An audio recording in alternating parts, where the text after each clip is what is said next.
कि कांग्रेस ये समझती है अल्पसंख्यक समाज को कि ये हमारे ज़रख़रीद गुलाम हैं। मुसलमान वहीं वोट देंगे जहाँ पंजा रहेंगे, तो ये गलत फहमी है उनकी। मुसलमान इस बार उनको सबक सिखाएंगे। उन लोगों को कहना है कि जो लोग बड़ी बड़ी पार्टियों से लड़ रहे हैं साहब, हाँ, इस बार हम उनको सबक सिखाएंगे। इतनी तकलीफें साहब, यहाँ पर कई जो कारपोरेशन की स्कूल्स थी वो बंद हो गई। ओके, जबकि यहाँ पर कांग्रेस के चारों भी कारपोरेटर थे, उन्होंने कोई ऑब्जेक्शन नहीं लिया। चारों कॉर्पोरेटर कांग्रेस के थे। अमर भाई, जिस तरह से आपने बताया कि आपके प्रभाग की पॉपुलेशन, मुस्लिम पॉपुलेशन की अगर बात करें तो 44,000 है, तो क्या वजह रही कि कांग्रेस ने मुस्लिम कैंडिडेट्स को टिकट? तो कैसा है कि मुसलमानों की वोट चाहिए। कांग्रेस के प्रति बहुत गुस्सा है, हाँ, और जिसका गुस्सा कांग्रेस को मालूम पड़ेगा इस इलेक्शन में। और जनता इंशाल्लाह हमें 2 तारीख को 10 और 11 दोनों से भारी बहुमत से इस तरह से तैयारियां शुरू है इलेक्शन को लेकर। काफी कम समय में समझता हूँ अब रह गया है। किस तरह से जनता को अपने तरफ कन्विंस कर पा रहे हैं? बीजेपी ने क्या किया कि समाज को आपस में बांट दिया, हिंदू मुसलमान करके। वो जो बेसिक चीजों पे दिमाग नहीं जाने दे रहा है। और कांग्रेस, उनका भी वही हाल है, तुम ऐसा करो मैं ऐसा करता हूँ, आना तो हम दोनों ही। इंशाल्लाह अगर मैं, अल्लाह ने मुझे कामयाबी दिया और मेरी जनता ने मुझे प्यार दिया, मैं अगर जीत के आता हूँ तो सबसे बड़ा टारगेट मेरा है कि यहाँ की जो स्कूलें बंद किया है कारपोरेशन है साजिश के तहत, इसको मैं वापस चालू कराऊंगा। और इंशाल्लाह मेरा टारगेट ये है कि वो स्कूल्स प्राइवेट से बेहतर बनाने की कोशिश करें। दोस्तों, एक बार फिर स्वागत है आपका एनजीपी न्यूज के एक नए पॉडकास्ट में। नागपुर महानगर पालिका का इलेक्शन शुरू है। जिस तरह से मैंने पिछले पॉडकास्ट में बताया कि 15 जनवरी को इसके इलेक्शन होने वाले हैं और 16 तारीख को इसके परिणाम। तो एनजीपी न्यूज और एनएन टीवी के माध्यम से आप अलग अलग कैंडिडेट्स के पॉडकास्ट देख रहे हैं, इंटरव्यूज देख रहे हैं, रैली देख रहे हैं। आज हम मौजूद है नागपुर के जाफर नगर यानी कि प्रभाग क्रमांक 10 में। आज हम बात करेंगे सैयद बशीर अहमद साहब से, जो अहमर भाई के नाम से जाने जाते हैं। सैयद साहब, बहुत बहुत स्वागत है आपका एनजीपी न्यूज के इस पॉडकास्ट में।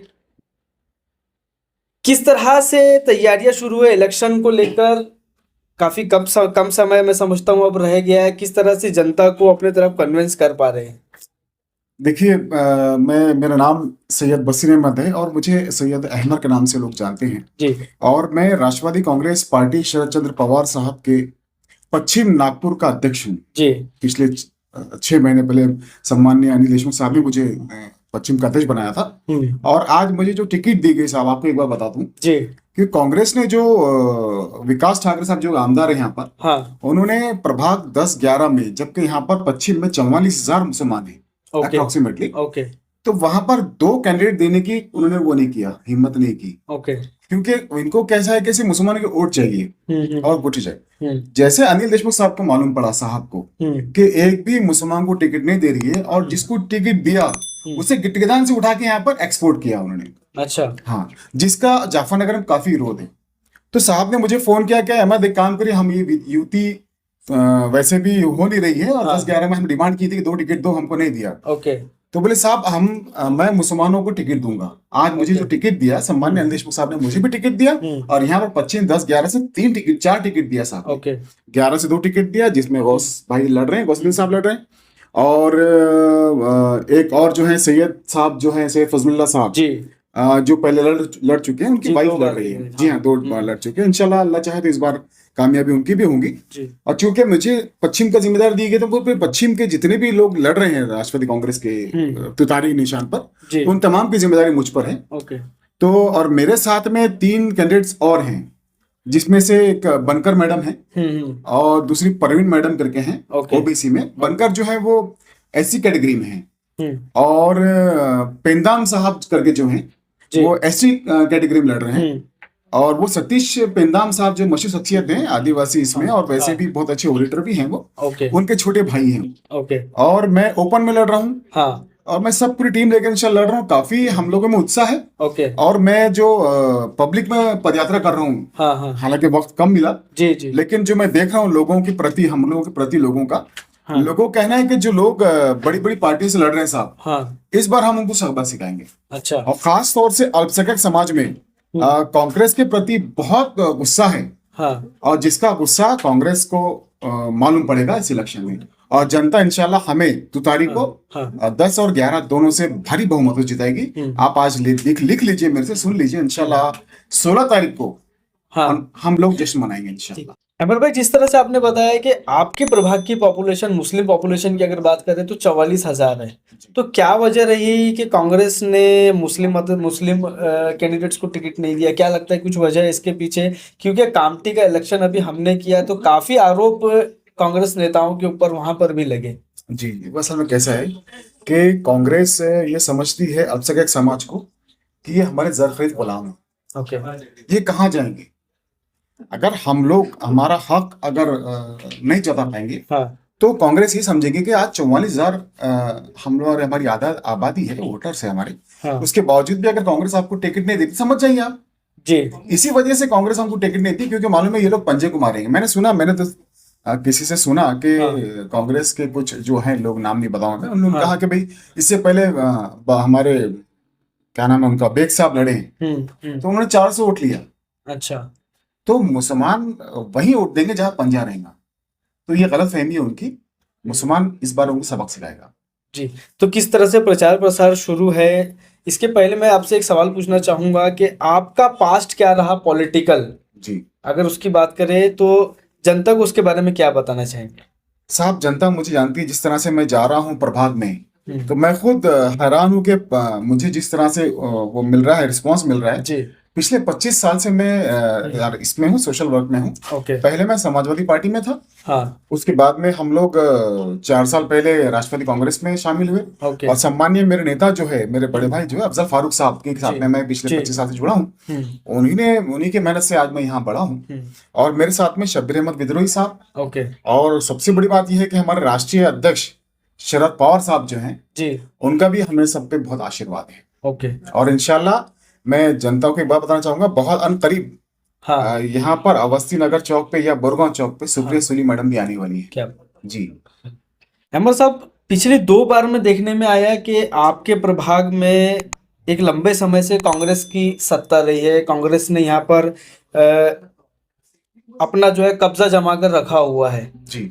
इस बार जो है आप एक अच्छी दावेदारी, एक बड़ी दावेदारी, जिस तरह से जनता का रिस्पांस मिल रहा है, आपने बताया, क्या कुछ ऐसे काम हैं जो होने चाहिए थे अब तक आपके प्रभाग में जो नहीं हो पाए? जी देखिए, एक बदकिस्मती है हमारे प्रभाग 10 की। अब यकीन जानिए, शुरू से अभी तक के जी। प्रभाग 10 जो है ना, वो प्योरली सेक्युलरिज्म वाले यहाँ के वोटर्स हैं। ओके। और उसका फायदा हमेशा कांग्रेस ने उठाया है। ओके। और उसकी वजह ये रही कि उनको मालूम है सेक्युलर है, ये हमको वोट देंगे। यहाँ पर इतनी तकलीफें साहब, यहाँ पर कई जो कारपोरेशन की स्कूल्स थी वो बंद हो गई। ओके। जबकि यहाँ पर कांग्रेस के चारों भी कारपोरेटर थे, उन्होंने कोई ऑब्जेक्शन नहीं लिया। चारों कॉर्पोरेटर चारों कांग्रेस के ही थे? कारपोरेटर कांग्रेस के थे साहब। अच्छा। उसके बावजूद इन्होंने नहीं करा। आज मैं छावनी में जब मैं दौरा किया मैंने, हाँ। तो पुरानी बस्तियों में, तो अब यकीन जानिए वहां पर लोग बढ़ गए, लेकिन नालियां आज भी छोटी है। अच्छा। उनके घरों में घुसता है पानी, लेकिन कोई वो नहीं है। कामगार नगर में उस दिन गया था, कामगार नगर में बाजू में नाला है। ओके। साहब, इनका विधायक 10वां साल दूसरे टाउन में है इनका। हाँ। इनके 4 कारपोरेटर हाँ। है ना, पब्लिक ने चुन के दिया। उसके बावजूद भी वो नाले में जब लोगों से मिला हूं वहां के, तो मुझे रो रो के बता रहे थे वहां के लोग, अच्छा। साहब हम बरसात में कैसे रहते हमको बताइए, ये नाले की दीवार नहीं बना सक रहे, हमको पट्टे नहीं दे रहे साहब, हमारे बच्चों के स्कूल बंद कर दिया कारपोरेशन की। रो रो के बताया, मैं आपको वीडियो दिखाऊंगा, मेरे पास वीडियो मौजूद। अच्छा। साहब, कारपोरेशन के स्कूल नहीं होंगे, हम प्राइवेट पढ़ा नहीं सकते। ये प्राइवेट क्यों कर रहे हैं? कारपोरेशन इसलिए बंद कर रहे हैं कि इन लोगों की स्कूल है। कारपोरेशन के स्कूल बंद होंगे तो इनके लिए स्कूल कौन चलेंगे? जी। इंशाल्लाह मेरा तो एक ही मिशन है साहब, इंशाल्लाह अगर मैं, अल्लाह ने मुझे कामयाबी दिया और मेरी जनता ने मुझे प्यार दिया, मैं अगर जीत के आता हूं तो सबसे बड़ा टारगेट मेरा है कि यहाँ की जो स्कूलें बंद किया है कारपोरेशन है साजिश के तहत, इसको मैं वापस चालू कराऊंगा। और इंशाल्लाह मेरा टारगेट ये है कि वो स्कूल्स प्राइवेट से बेहतर बनाने की कोशिश करूंगा। विकास ठाकरे जी यहाँ के आमदार है जी, है ना, और लगभग मुस्लिम बहुल इलाका है, कांग्रेस यहाँ से जीतते हुए आई। क्या वजह रही कि इतने लंबे समय से जनता ने इनका साथ दिया जी, लेकिन आज भी यहाँ की जनता कहने को नागपुर सिटी मेट्रो सिटी के नाम से जाने जाती है? अब नितिन गडकरी जी ने कहा कि सिटी ऑफ ब्रिजेस, लेकिन ग्राउंड लेवल की स्थिति देखा जाए तो आज भी नाले और नालियों में ही हम फंसे हुए हैं। जी, जी, जी। क्या लगता है क्या वजह रही? जिस तरह से आप बता रहे हैं कि नालों की व्यवस्था ये है, मकान बढ़ गए लेकिन नालियां आज जो कि त्यों हैं, क्या वजह रही कि आपके प्रभाग की या फिर और आपके आसपास के प्रभाग की इसी तरह की स्थिति बनी होगी? देखिए कैसा है कि ये कांग्रेस और बीजेपी बोलते हैं ना, बाबा साहब अम्बेडकर ने कहा था कि ये सांप नाक और आग नाक और सांप नाक, ये जी। दोनों भाई भाई है। हम्म। ये जातिवाद में फैला के आदमी का दिमाग माइंड, बीजेपी ने क्या किया कि समाज को आपस में बांट दिया, हिंदू मुसलमान करके वो जो बेसिक चीजों पे इनके दिमाग में जाने दे रहा है। और कांग्रेस, उनका भी वही हाल है, तुम ऐसा करो मैं ऐसा करता हूँ, आना तो हम दोनों नहीं है। ओके। इसी वजह से हमारे 10 और 11 का जो प्रभाग है बहुत पिछड़ा प्रभाग हो गया है। ये लोग सिर्फ क्या कर रहे हैं, ब्रिजेस रोड दिखा दे रहे हैं, लेकिन जो बेसिक चीज नीड है साहब, आज जो देखिए टैक्सेस डबल कर दिया उन्होंने। मेट्रो का मेट्रो टैक्स लगा दिया, रजिस्ट्री में आपको मेट्रो का 1% देना पड़ता है। हाँ साहब, मैं ये सोच रहा हूँ इंशाल्लाह मैं आता हूँ तो मैं टैक्सेस कम करवाऊंगा। ओके। हाँ, इतने टैक्सेस आप दे रहे हो, गरीब आदमी कहाँ से देगा साहब? और पानी जो है इतना महंगा कर दिया, आप देखिए कुछ दिनों बाद में ये पानी 150 रुपए लीटर बिकेगा साहब। ये आधा घंटा 35 मिनट पानी देने वाले आने वाले दिनों में, सिर्फ 35 मिनट। उसके बाद अगर आपको पानी लगेगा तो ये 150 लीटर देंगे आपको साहब। जब OCW को उन्होंने दे दिया ना, ये हर चीज प्राइवेट कर रहे हैं, क्यों? कहना कि इन लोगों का हिस्सा है इसके अंदर। यानी अगर विधायक साहब कांग्रेस के, इन्होंने क्यों नहीं उठाया इस बात को? जबकि 4 नगर सेवक इनके रहे, इन्होंने क्यों नहीं उठाया बात को? नहीं लगता आपको इन दोनों की साठ गांठ है? बिल्कुल। चला, हम शरद पवार साहब के अनुयायी हैं और उनके कर्मों पे चलने वाले हम लोग हैं, और इनको बताएंगे राष्ट्रवादी कांग्रेस के सिपाही इस एरिया के प्रभाव को ऊपर बदल देंगे हम लोग। जी। हेल्थ सेक्टर की बात करें, एजुकेशन का, जिस तरह से आपने बताया कि आपके प्रभाग की जो स्कूलें जो बंद कर दी गई उसके ऊपर आपका फोकस रहेगा, काफ़ी एक बढ़िया विजन मैं समझता हूं कि आपका ये है। हेल्थ सेक्टर की अगर बात करें तो किस तरह से आपके प्रभाग में जनता को सहूलतें, फैसिलिटीज जो है आपके जीतने के बाद आप उसके ऊपर किस तरह से वर्क करेंगे? देखिए कैसा है, हमारे एरिया में अभी सम्मानित विधायक साहब ने एक हॉस्पिटल ओपन किया है। ओके। ठीक है वो, लेकिन वहां पर अभी भी बहुत सी फैसिलिटीज अवेलेबल नहीं है। और साहब कैसा है कि पहले मोहल्ला क्लिनिक हुआ करती थी, यस। आज मोहल्ला क्लिनिक नहीं है। लोग बहुत परेशान है, कहाँ जा रहे हैं? प्राइवेट हॉस्पिटल में। ओके। जहां उनकी औकात नहीं। अभी सम्मान्य PM साहब ने जो इंश्योरेंस का वो निकाला, आप जाइए लेकर कोई हॉस्पिटल में, आयुष्मान कार्ड, कौन सा हॉस्पिटल एक्सेप्ट करता है? बोले कोई, मैं कई पेशेंट को ले, मैं तो हमेशा सोशल वर्क में हूँ तो कई गरीबों को मैं ले आता हूँ साहब, बोले कोई काम का नहीं है। अच्छा, तो ये हाल है साहब हेल्थ में। और पानी साहब जो है ना, आप देखिए बड़े बड़े घरों में, फ्लैटों में, आप जो जहाँ करोड़पति लोग रहते हैं वो लोग एक्वागार्ड लगाते हैं। क्यों लगाते हैं? क्योंकि आपका पानी प्योर नहीं है। लेकिन वो जो प्योर पानी नहीं है वो गरीब पी रहा है, बिल्कुल, झोपड़ी वाला पी रहा है, बीमार हो रहा है, उनका कोई पूछने वाला नहीं साहब। ये हाल है सब हेल्थ में। ना कांग्रेस ना बीजेपी, इन दोनों का कोई वो नहीं है, सिर्फ वो सिर्फ नोट बटोरने के लिए लगे हुए साहब। जी। तो सैयद अहमद साहब हमारे साथ है, बात कर रहे हैं उनसे। काफ़ी कुछ इन्होंने अपने प्रभाग की समस्याओं को लेकर कहा। अगर आप जनता इन्हें चुनकर देती है तो क्या विजन है उसके बारे में भी उन्होंने स्पष्टीकरण किया है कि क्या कुछ हेल्थ सेक्टर में और क्या कुछ जो है एजुकेशन सेक्टर में सैयद साहब करने वाले हैं। क्या कहना चाहिए आखिर में आपके प्रभाग की जनता से? मुझे एक बार चांस दीजिए, मैं आपके बीच का एक लड़का हूं, बेटा हूं, आपका किसी का भाई हूं। एक बार हमें आप चांस दीजिए, मुझे और मेरे तमाम साथियों को। हम आपको बताएंगे कि प्रभाग 10 की काया कैसी पलटी जाती है और करप्शन को कैसे सामने लाएंगे, हम आपको बताएंगे इस बार में। और देखिए, आपको जनता को मैं फिर एक बार और मैं दिल से विनती करना चाहता हूं, जो लोग आपको पैसे देते हैं पैसे ले लीजिए, लेकिन ये पैसे इसलिए दे रहे हैं कि ये इन्वेस्टर लोग हैं, ये पैसे इन्वेस्ट कर रहे हैं, बाद में आपसे 100 रुपए डाल के आपको 500 रुपए कमाएंगे। आपसे मेरी निवेदन है, उनको दीजिए जो आपके बीच में रहने वाला है और जो आपके साथ में काम करेगा। मैं 24/7 जनता की सेवा में रहता हूं।